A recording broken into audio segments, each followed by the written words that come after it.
Dans nos préparatifs en vue du prochain printemps des lycéens et des apprentis, nous filons dans les quartiers nord de Marseille, au lycée La Cabucelle. Ici, c'est la photo que nous travaillons en compagnie de Dylan, nouvel arrivant dans cet atelier, mais déjà très motivé à l'idée de se dépasser. Concentre-toi, un peu plus. Allez, tu commences à voir, tu as les boules, le nœud à la gorge, et tu vas essayer de pleurer.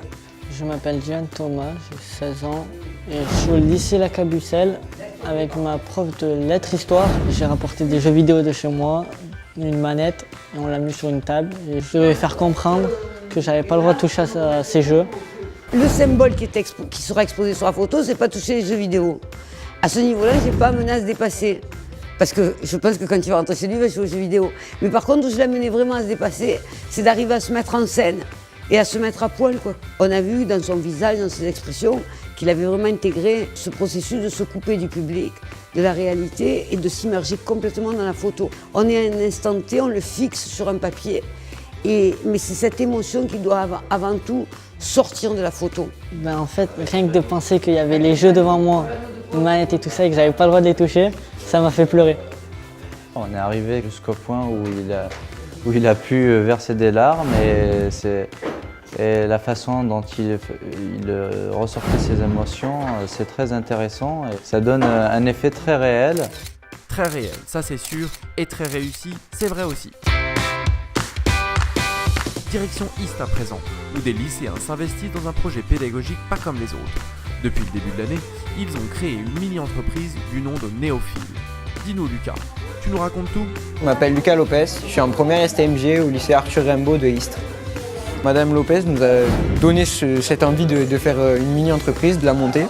Nous avons élaboré deux gammes de produits qui sont en relation avec l'environnement énormément.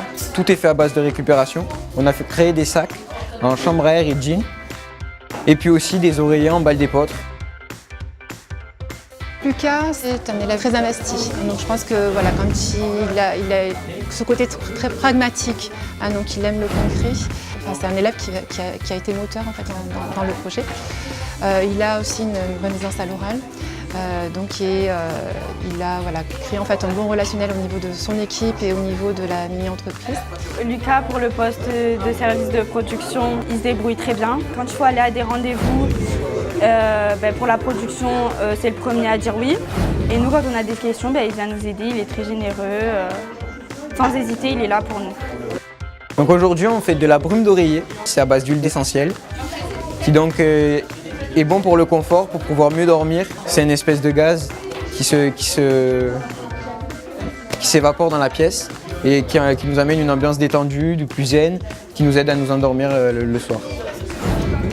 Être zen et reposé, nous en aurons besoin afin de profiter pleinement du prochain printemps des lycéens et des apprentis. Mais ça, vous le découvrirez dans notre prochain épisode.